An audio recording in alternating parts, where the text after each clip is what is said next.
Bom, e aqui a gente continua celebrando aí essa semana do Natal. A gente preparou uma reportagem bem especial, porque é o seguinte, fim de ano, né? A gente sempre conta aqui histórias de resistência, de resiliência, de quem não desiste nunca. E não seria diferente nesse Natal, né? Esperança e renovação é o que você vai encontrar nessa história que vamos contar aqui da vida de Carol Félix, nossa personagem. Há pouco mais de um ano, ela sofreu uma grande perda, um impacto, né, na vida dela, destruiu alguns sonhos, perspectivas, mas ela deu a volta por cima. Vamos assistir.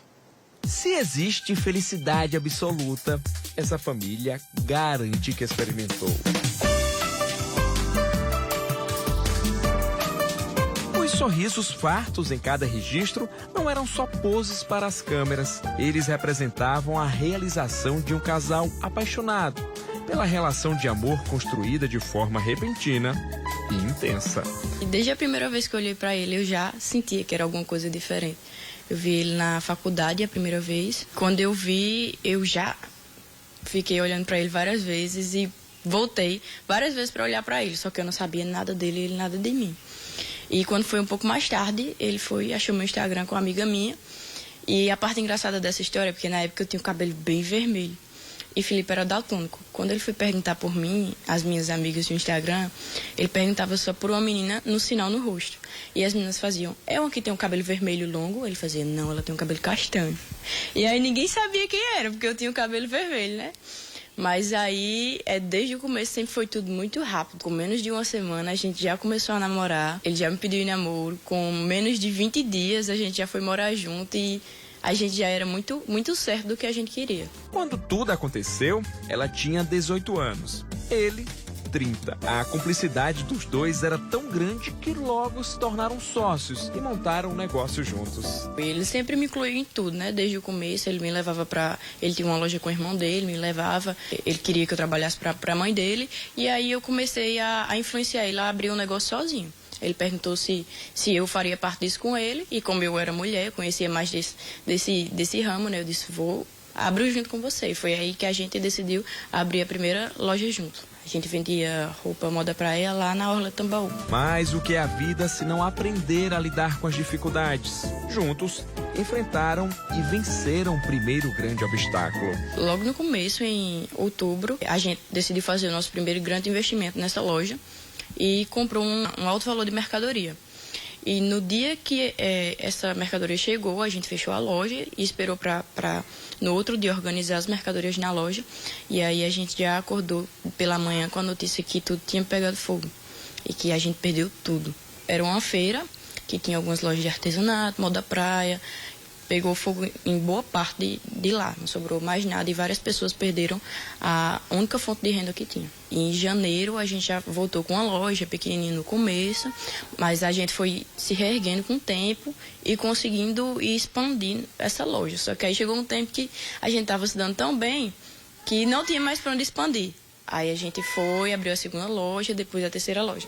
E quando tudo ia bem novamente, veio a reviravolta provocada por um vírus que praticamente parou o mundo em 2020. E as lojas do casal foram diretamente afetadas. Primeiro vendeu algumas coisas que tinham os móveis planejados, essas coisas da loja. E ficou tentando pensar em algo enquanto ainda tinha esse dinheiro que a gente tinha. Mas a gente ficou meio atordoado até vir a notícia. Mas foi no meio dessa tormenta que parecia sem saída quando o casal ganhou o maior presente que poderia receber. Carolina descobriu que estava grávida de Marina, uma realização para quem sonhava em ter filho e um alento em meio a tanta dificuldade. Foi meio que festa para todo mundo, né? Porque o sonho da vida dele era ser pai. Inclusive, ele brincava comigo que todos os amigos dele eram pais já. Só ele não era um pai. E era um pai de menina. E ele queria ter uma menina. Era a primeira neta, a primeira sobrinha, a primeira tudo, né? Então foi um baque em todo mundo, porque todo mundo esperava isso. Assim, a gente tava numa situação difícil, mas veio o motivo pra gente querer sair daquela situação e a gente conseguiu. E foi Marina que deu forças para a segunda volta por cima. Felipe se descobriu tatuador. mesmo inicialmente sem ser muito bom em desenho. Felipe não sabia desenhar um coração, até o coração dele era torto. E eu fazia, meu Deus, como é que você vai ser tatuador? Ele fazia, eu vou ser tatuador. Aí ele começou a investir, começou a comprar os equipamentos dele, a treinar, treinava nele mesmo. Ele fazia as tatuagens, as primeiras foram nele mesmo.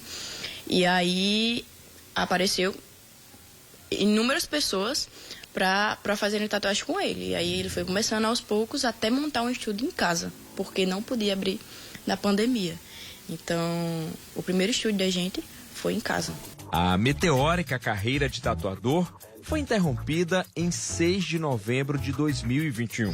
Nessa data, Carolina enfrentou uma terrível dor tão forte quanto inesperada. A vida da gente tomou um rumo diferente, né? E o que a gente pensava que ia ser para sempre teve um fim. Simplesmente ele acordou, passou mal e faleceu. Eu me pegava muito a pensar que às vezes a gente sofre um acidente, vai para o hospital, ou então tem alguma doença e demora alguns dias para morrer. E você meio que vai se preparando ou esperava que aquilo pudesse acontecer. Só que eu nunca esperei que isso fosse acontecer. Eu nunca esperei que ele fosse morrer, ou que eu fosse ficar sem ele, ou que a gente fosse ficar longe um do outro, ainda mais dessa maneira. Um ano depois, mãe e filha superam juntas a ausência. Carol decidiu mudar de apartamento e Marina recebe acompanhamento profissional para voltar a falar.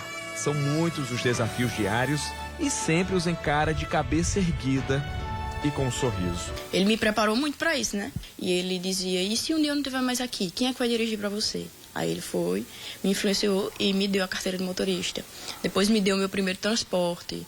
Depois me influenciou, mesmo depois de ficar grávida, a terminar meu curso, a ter um diploma, a ter uma formação. E até brincando, para fazer a feira. Se eu não estiver aqui, como é que você vai fazer a feira com uma criança sozinha? Me diga.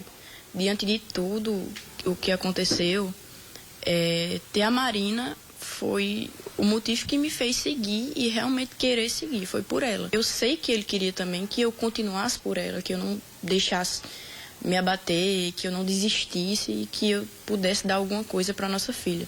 O que a gente sempre quis, dar o melhor para ela. Carolina agora se dedica a concursos públicos e deseja ser delegada. É que mesmo com a ausência em casa, Felipe continua sendo a inspiração e um exemplo a ser seguido. Exemplo de amor a um filho, de companheirismo e de determinação. Teve muito amor entre a gente, mas também teve muita dificuldade. E desde antes, isso nunca nos deixou abater. Isso nunca foi um empecilho para que a gente parasse e desistisse de fazer as coisas, de continuar a vida, de viver, de ser feliz. Então, mesmo diante de tudo que aconteceu, eu também não poderia levar isso como um empecilho, como um motivo para parar, e sim um motivo para querer ainda mais viver, ser feliz e ser feliz com minha filha.